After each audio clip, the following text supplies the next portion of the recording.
Welcome to the Teachers Talkin' podcast, hosted by Dustin and Ghazali Abdul Wahab. In this podcast, we discuss all things education and teaching, from innovative teaching methods to challenges to strategies and much, much more.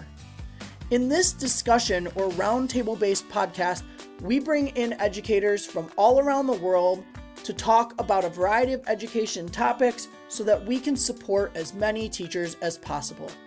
We want this to be a place of inspiration, personal and professional development, and simply a place where we can elevate education together.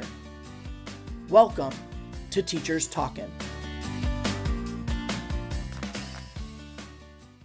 Welcome to another episode of Teachers Talkin'. As always, I am Dustin here with my co-host Ghazali, and we are absolutely thrilled to be kicking off another great discussion with an incredible guest today.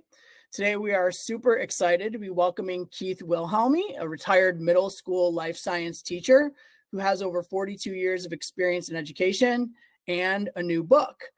Keith has spent much of his post-retirement time creating resources to help teachers make outlining easier for students, especially in the sciences. And that is why this episode is titled Teaching Students to Outline, a Foundational Skill for Lifelong Learning. And we're going to focus on the overarching question, should teachers prioritize teaching students how to outline? And if so, how can they do it effectively?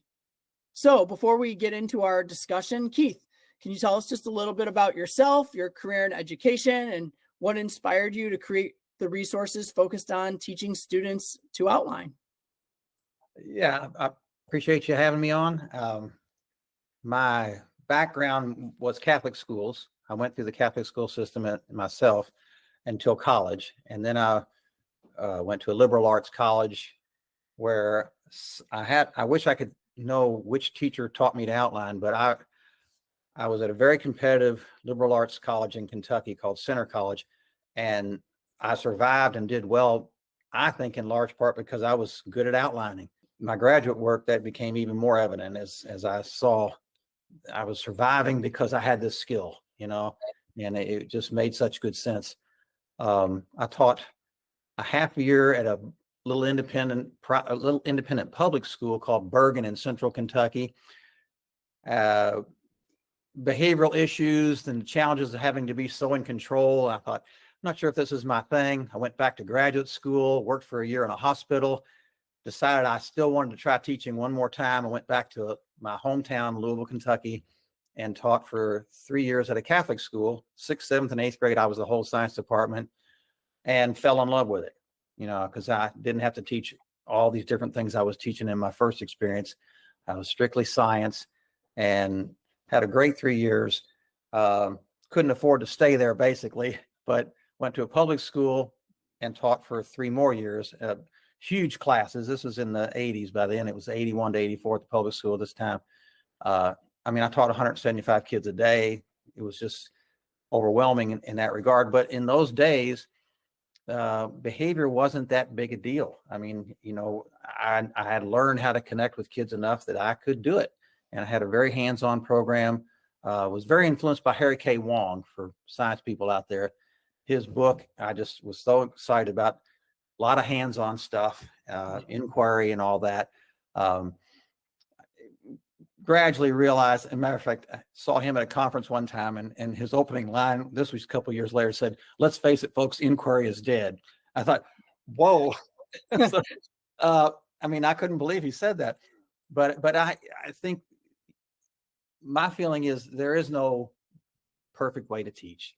The teacher has to blend a lot of things to do a good job, and you have to know your own population of kids and community and just piece together what you feel is best. That's what they're hiring you for. You got your expertise and you learn. And if you're lucky enough to have supportive administrators, which I was for the most part, you build a good program.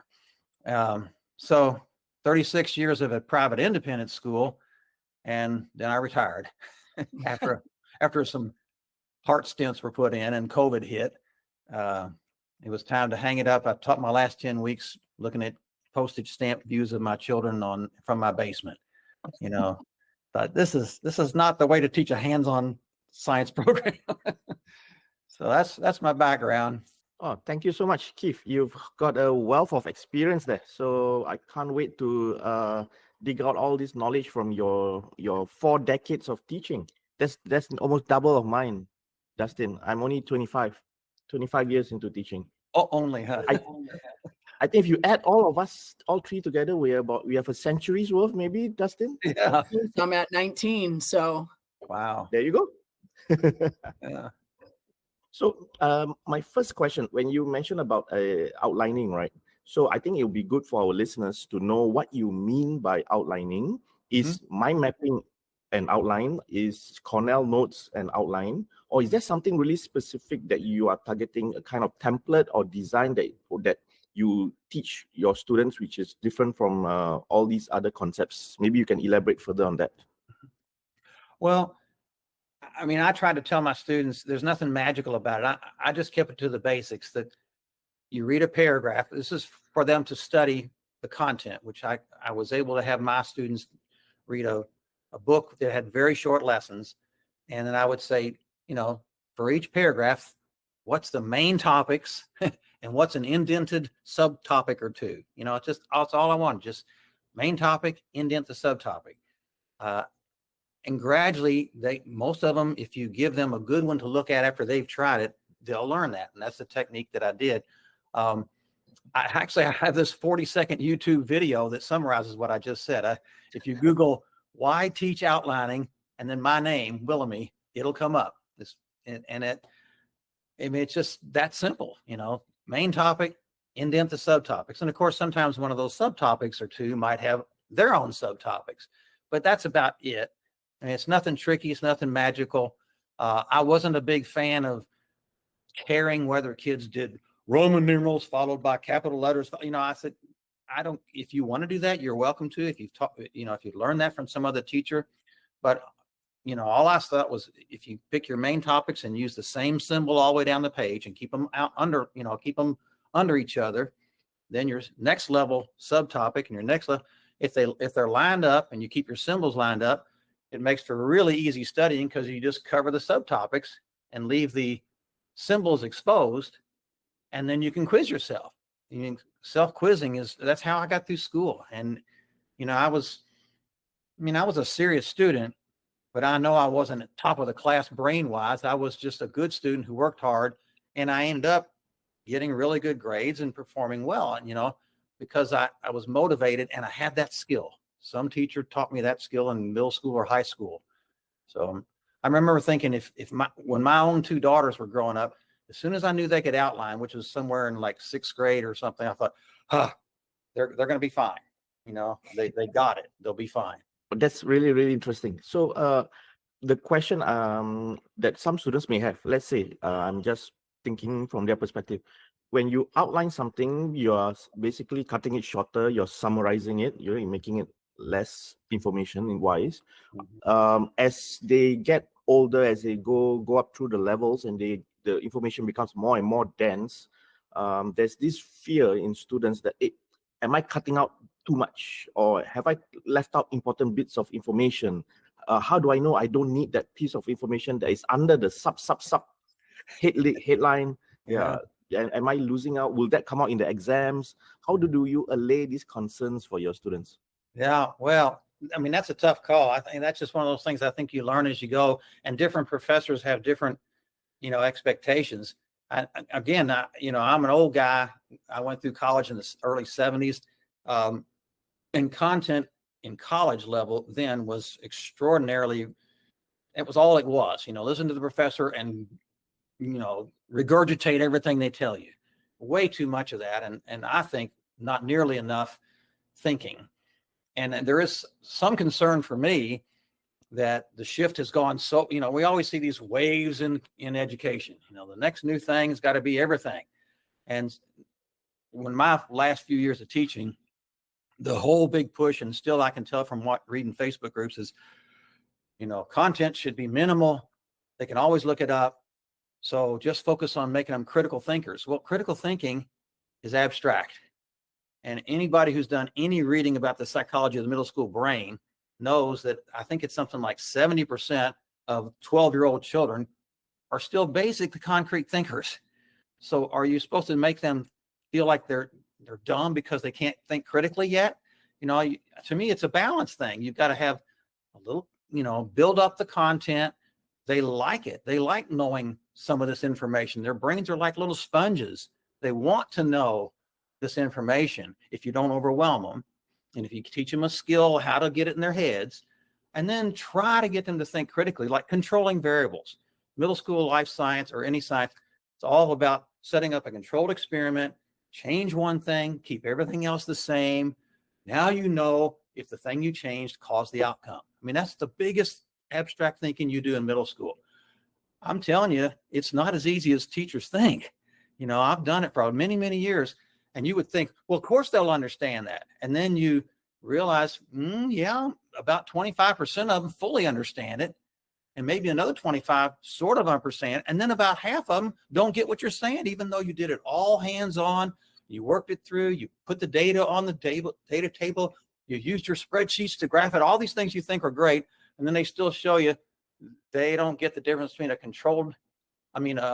changed variable and a measured variable.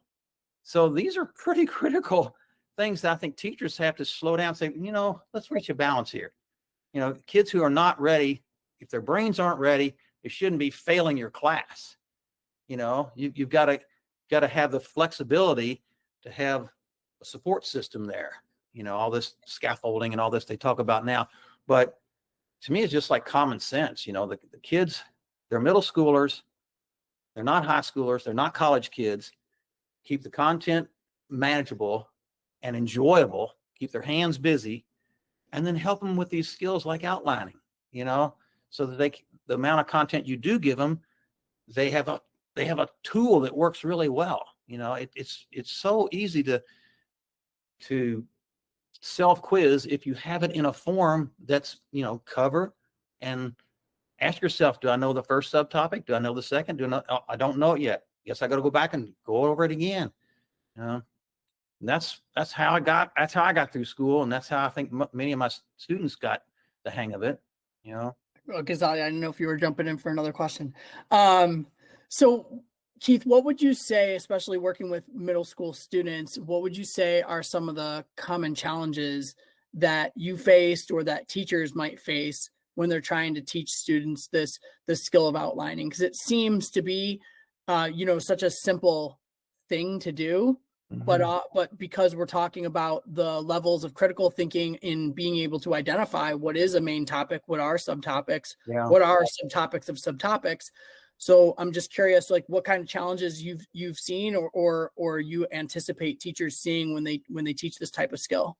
Yeah. Well, one thing I'll say is that I don't think a lot of the reading material out there is very helpful in that regard. That's the reason I kept going back to my old sort of hybrid workbook that had kept everything really small lessons and small. I mean, each lesson was about 4 paragraphs of reading. And then there'd be a picture and then review questions, very short.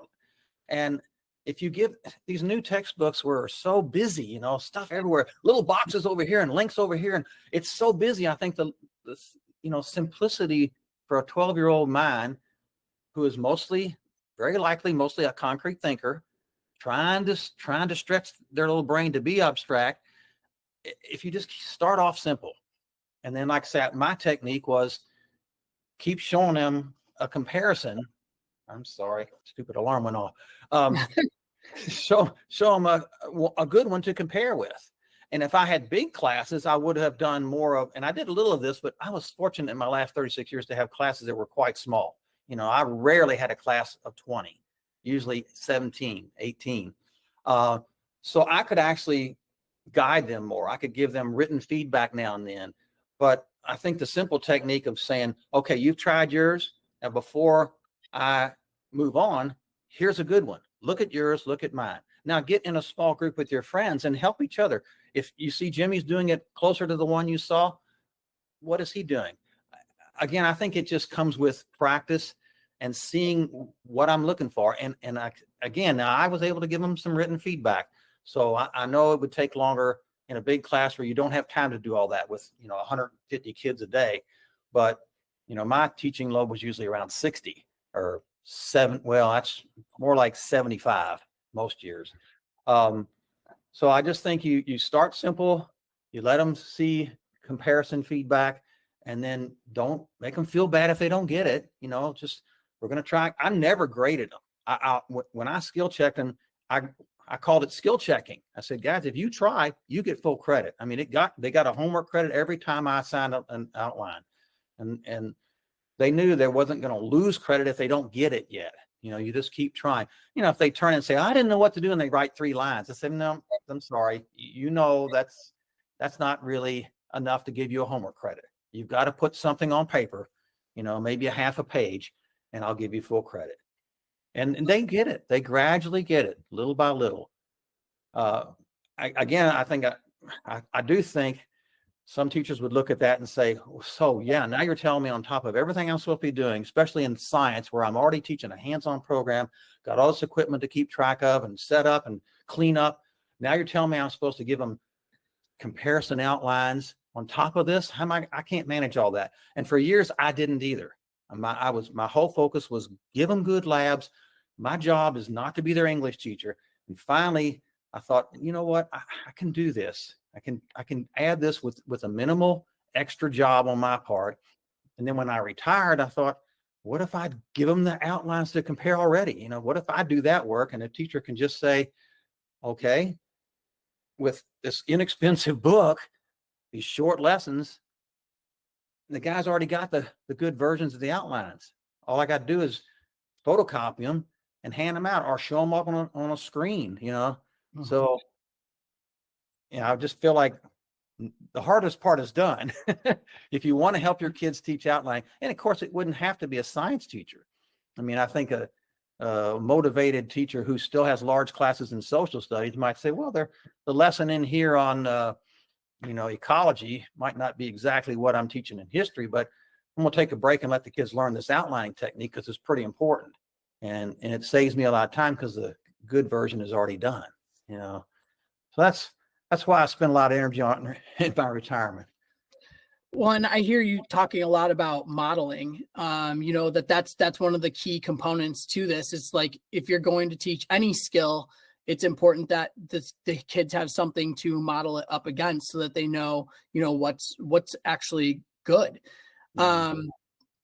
When I'm curious, when you were teaching this to middle schoolers and what you have in your book, I'm curious, how detailed of outlines does that get? Or do you teach like words, phrases, sentences? Like, yeah, I would fuss at them if they write sentences. I would not let them write sentences. I say, guys, I know you've been taught to write complete sentences. We're all supposed to write a complete sentence. I said, no, that's not what outlining. Phrases, short phrases if possible. Just the key words. And I would even hint to them, say, guys, the book has bold printed words. Don't you think that might be part of your outline? The book is so simple that it would have these bold printed words in it. I mean, I just kept those from the original book's author. There's if they put it in bold print, it's probably going to be something that should be in your outline, and just the smallest amount of information. Don't. I guess for my average outline, it would be one side of a sheet of paper, maybe a little bit on the second side. That was probably my typical one. I wish I'd thought about this. I didn't even think about this until after I retired. Why was I so anal about the kids outlining the whole lesson, even though it was a short lesson? I could have just said, just outline the first 2 paragraphs, make it even simpler to start off. Matter of fact, I did a volunteer teaching this past spring for 10 weeks with kids. And that's what I did with them, because I could see they hadn't had the background that some of my kids had. So I said, I'm just going to ask you to outline 2 paragraphs, and then I'll give you mine to compare. And it really did work. I mean, like you say, I think it's just almost intuitive. I mean, babies learn by watching what their parents do. If they see what you're doing, they want to learn. How I will say, though, it's kind of counter to what I'm saying. Outlining does take abstract thinking. You're analyzing the reading to pick the main topics, and then you're synthesizing. So those are pretty high level Bloom's taxonomy things, or whatever you call, analysis and synthesis. So, but again, I didn't grade them. I just skill checked them. So there was no penalty if they weren't getting it. And a very high percent got it. Within the first 4 outlines, it was amazing, the progress to me. By the time they had their 4th one, because I kept records, I would write down what, if I was skill checking them by hand, I knew who was coming on, and I had a little system all set up. I have a website about this whole thing. I have a lifesciencetextbook.com about the book I'm selling and about the free outlines and stuff.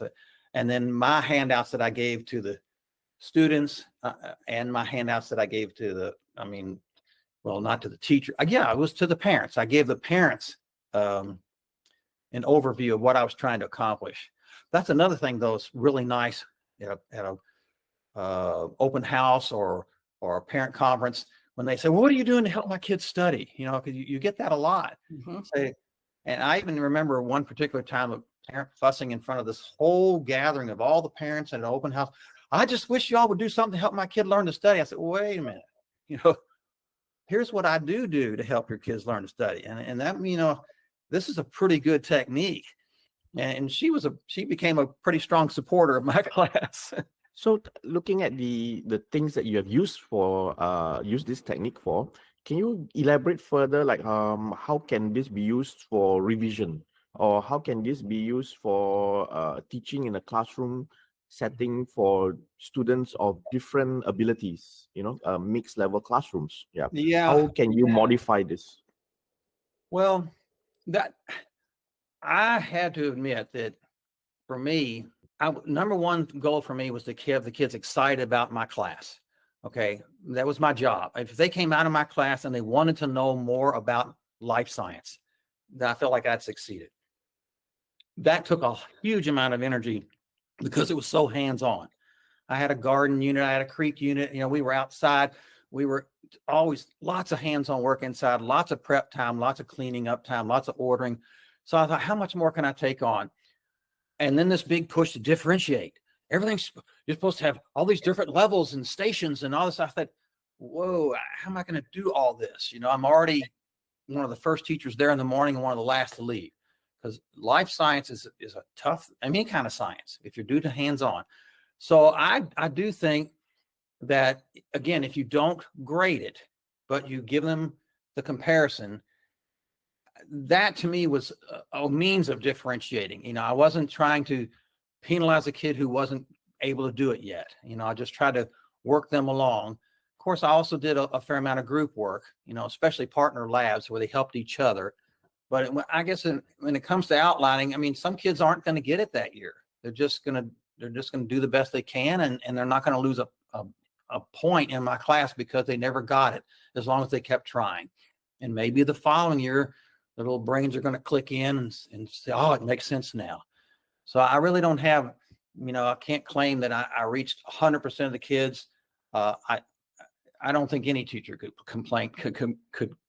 claim that, but I think a high percentage of the kids, if you support them with that example, will get better at it. And I felt like a pretty good percentage of them, what I call mastered the outlining technique. They got where they're going to be fine. They can do, and it's not just for life science, of course. It's, well, the only subject I can think of that might not fit well would be math, where you just one problem after another. But social studies, English classes, reading literature, listening to a professor or a teacher talk, most people who are teaching verbally are speaking from an outline, and of course, a lot of teachers now hand those out. I noticed that when my children were in college, rather than you having to figure it out from the professor, they'd hand you their outline, but in my day, that wasn't the case. We had to figure out what the professor was, what was the main topics, what was the subtopic. Oh, he switched to a new main topic now.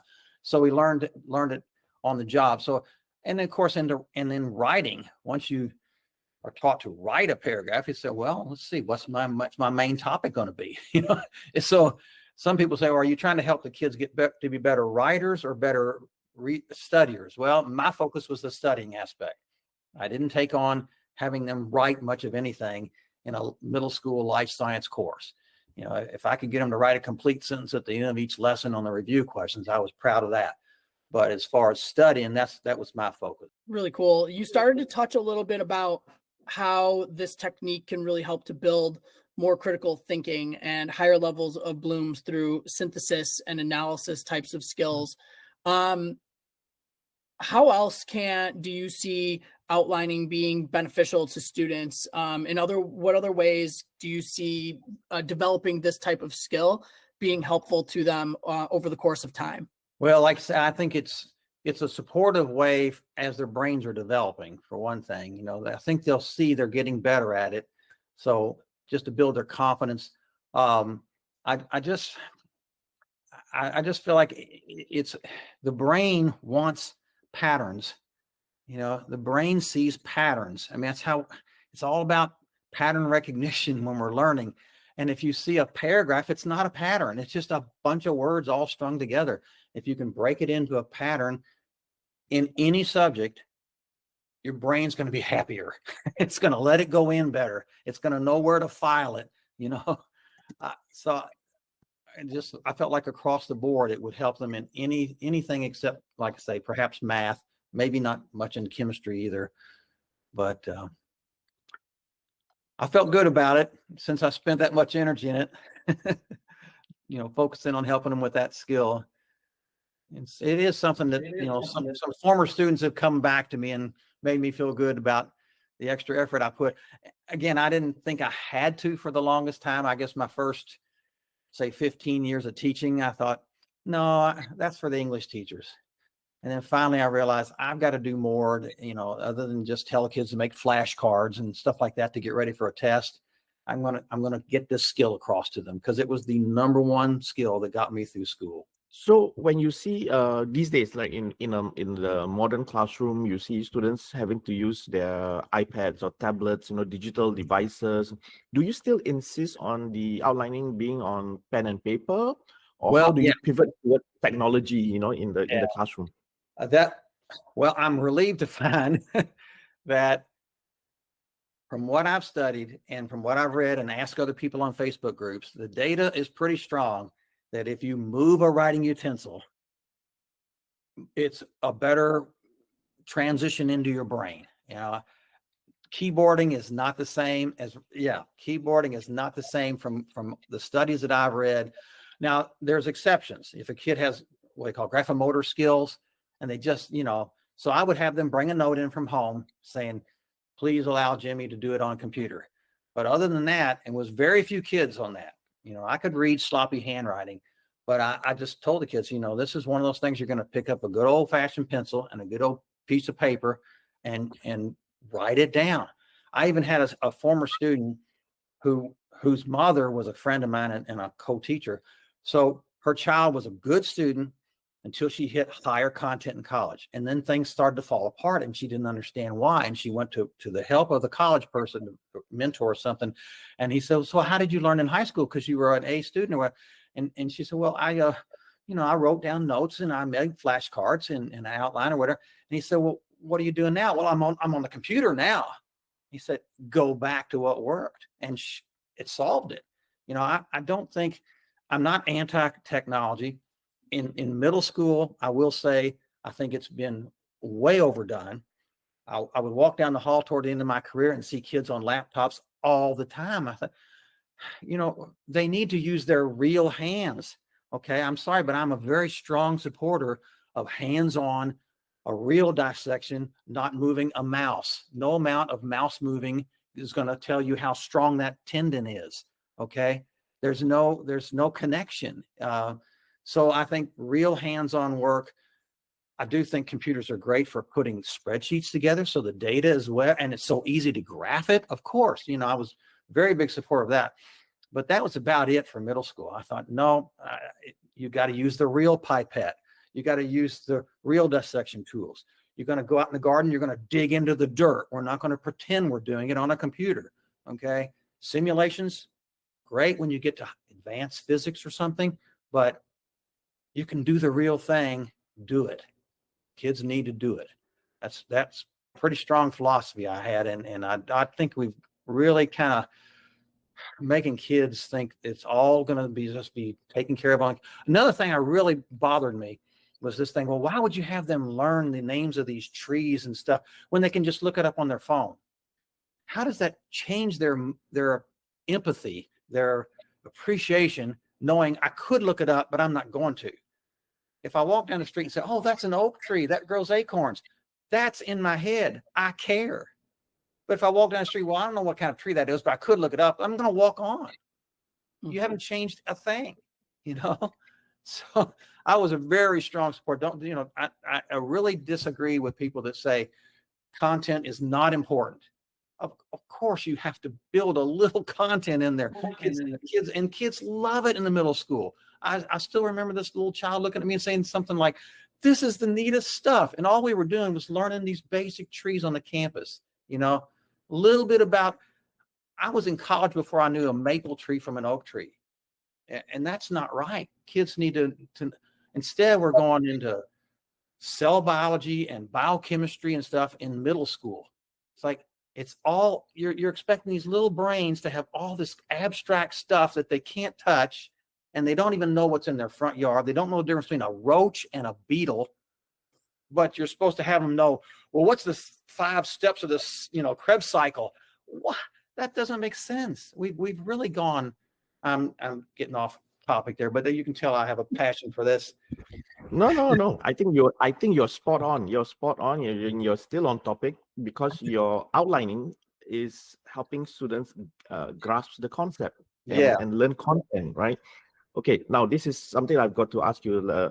Maybe it's a tough question, but in recent years, maybe just before you retired, during that period of time, wasn't there a blowback towards, there was in my situation, towards rote learning? We are doing too much rote learning in the classroom. And that brought about the movement away from rote learning to more application type of skills. And that's where they say the Bloom taxonomy, you're doing too much low-level stuff. You got to do more of the higher level stuff. But you are coming from a different direction here. You're saying that rote learning content is important. Can you explain a bit more about that? Yeah, I just think, like I say, so many things swing in cycles. And I think it's unfortunate for the children that we don't say, wait a minute, let's don't say it's an all or none. If they're going to think abstractly, if you're going to challenge them to think critically, if you're going to challenge them to analyze data, that's great. Challenge them. But please keep in mind that middle school children are not all, matter of fact, most are not abstract thinking yet. They shouldn't be penalized if they don't get it. They shouldn't be made to feel stupid if they don't get it, and their little brains want to learn some content. I think that we had overdone it. Oh my gosh, I was looking through some old high school notes the other day, and I thought, holy cow, I can't believe the amount of content that they tried to shove into my brain about all these different countries and types of governments. And it was ridiculous. And so we swung back and said, oh, let's just don't do any of that. Let's make them all just think abstractly. Well, they have to have something to think about. I'm sorry, but it's just in moderation, build on it and adjust it to the brain development of the child. Of course, by the time they're high school, they can handle more. I'm not saying have no cell biology, but you go to a typical high school now, in a high school biology class, and you look at what they're teaching, the only people who are ever going to use that stuff are either going into medical research or they're going to be doctors. What about the rest of the kids who are not going to know if that's a mosquito on the wall or a crane fly? I mean, it's just some basic stuff to make them appreciate nature and get them outside and have some confidence that they know how to use certain tools. Kids love to use tools. I mean, let them use the tools. Let them twist the stand tighteners and just the basic stuff, pouring liquids, using a bowl. I was shocked. Schools I've seen about 5 times now in the Facebook groups, people put a picture of a triple beam balance up and say, should I throw these away? I was like, why would you throw away the tool that lets the child have a feel for what weighing is and what but we have digitals now. So we're just supposed to trust whatever number comes up on there. They have to have a feel for what is a gram, what is 10 grams, and they don't feel that by putting it on a digital scale. And I wasn't alone on that. I was glad I wasn't, I wasn't like I was the voice in the darkness saying, please don't throw those away. Most, I would say at least 50% of the teachers who would respond would say, of course you keep that. Let them learn how to move those riders and feel it. Matter of fact, go back to the double pan balance for a while and then move up to the triple beam and then use the digital scales. But they have to have the feel. They have to use their hands. They have to have the concrete information. It all builds up. Yeah, I love all of that. I like just legitimately had a teacher the other day in a panic because she put a map of the United States up and asked students to identify states, and like, in all seriousness, they couldn't do it. Mm-hmm. In fact, somebody put Australia in the United States, and her mind was like blown. Mm-hmm. That's because of the amount of content that we're trying to shove in kids' brains too quickly. And so I love just the progression of being like, feel it in your hands, then use this scale and work your way up to the digital. It's not that it needs to go away, but there's a lot of different ways. I printed some papers out for students the other day, and I was trying to split them between different notebooks, and I grabbed a stack trying to put like 10 pieces of paper into each binder. And I gave them to the student. I said, count them. I need to know if there's 10 there or if there's more. And he counted them exactly 10. And I did it 3 more times. And it's just because I've done it so many times that I could legitimately pick 10 pieces of paper up in a stack because I can feel it. Yeah. And so I appreciate that. That's kind of where that went. And it still all comes back to this idea of outlining and scaffolding. Yeah. So before we finish up, I would love for you to tell us a little bit about your book and how it came about, and what people can find, if where they can find it and what they can find if they're interested. Yeah. This was basically the book it came from. A fellow named Brian Bunch. If you Google his name, you're going to be blown away. Incredible man. And he, with Mary Hicks, wrote this book. I used versions of it, as a new edition came out, for over 30 years. I mean, who uses the same book 30 years? It wasn't my course. It was not my course. That's another thing that bothers me when I'm on these Facebook groups and you see these teachers say, who's using this program or this program? It's like you're supposed to buy one program and that's your whole course. I was so lucky there that I never felt obligated to do that. This was my core content. That's all this was. My course filled binders worth of labs and handouts that I designed myself. But this book was great for basic content. It's called Globe Life Science. And when I retired, I got the permission from the author of the book to revise it. So we agreed on the new name would be Discovering Life Science. Every lesson in it is very short. Probably half the lessons are 2 sheets of paper, and some of them are 3. And then there's 1 or 2 that are 4 or even 5. If it gets kind of advanced, like I added a lesson or 2 on just COVID. And I mean, I don't know it's middle school, but I think something that common, you need to know a little bit about it. Things like endosymbiosis. I don't know if you've heard that, Tom, but I won't go into it. But the point is, this is the new edition. It's 72 lessons. Every lesson's short. It's like a hybrid. It's not, you can tell it's only 300 pages, including an index and a glossary and everything. But if you need more information about it, there's a very detailed website, lifesciencetextbook.com. On Amazon, it's $24. I mean, it's amazing to me. And I could not believe it. Brian, from the author, told me, you need to look at Amazon. I was thinking, oh no, I'm going to do better than I'm going to have it printed locally. He was right. You can't beat Amazon's printing. And that's the black and white version, $24. Color is $35. But again, that includes everything. I don't have to do anything except let people go there and find it. And then if they buy it, they simply contact me and I send them free teacher's edition, which I do on Google Docs so that I can update it. And then I send them PDFs of all the lessons outlines. There's 72 lessons. I have the outlines ready. They're free. Teacher's guide is free. Hope some people will use it because, again, don't think of it like every child has to have one. One teacher can use it photocopy a lesson now and then. It's, a way to use it as a resource. So you can teach outlining, reinforce what you're doing. You can brag to the parents that you've got this skill that you're teaching them. And frankly, it makes for really easy sub plans. You can say, well, I'm going to have my sub do a short lesson while I'm gone, and here's my free outline. So it solves some problems that I was glad to have those kind of things taken care of when I was involved. So thanks for letting me push that. And then if you're not convinced yet, check my little YouTube video. Just Google "Why Teach Outlining Wilhelmi," Wilhelmi, and you'll see a 40-second video that lays out an example. So appreciate letting me do that. Yeah, I'm very blown away by your generosity. I think you're the first author that said, go ahead, photocopy my work. Yeah. Well, I'm hoping they won't give it to other schools, but if one's teacher uses it and then they want to share it with their fellow teachers in that school, okay, I'm happy.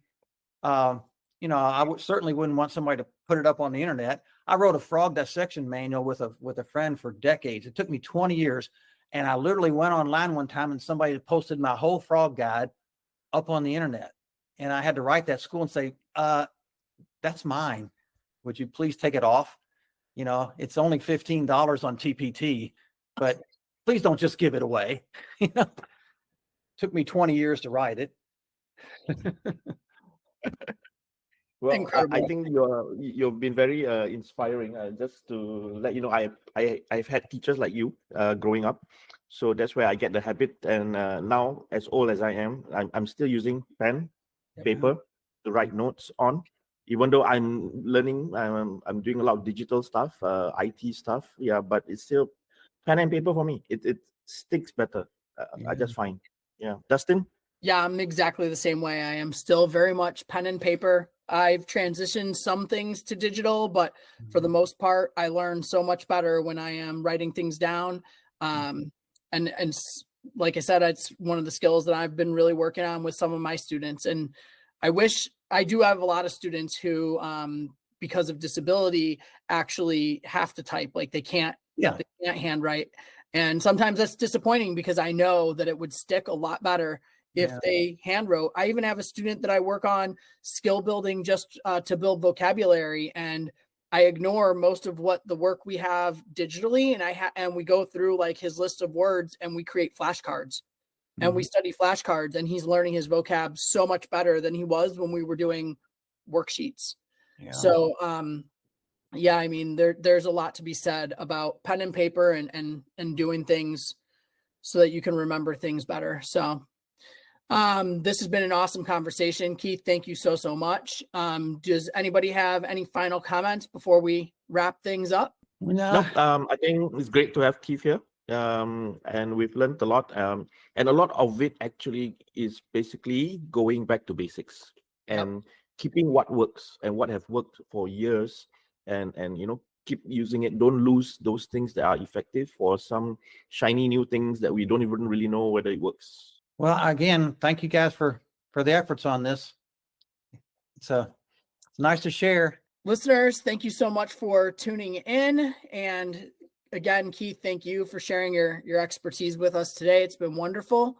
To all of our listeners out there, don't forget to subscribe, review, and share our podcast. Remember that we have new episodes coming out every other Monday. So thanks for joining us today, and we will talk to you next time. Bye, everybody.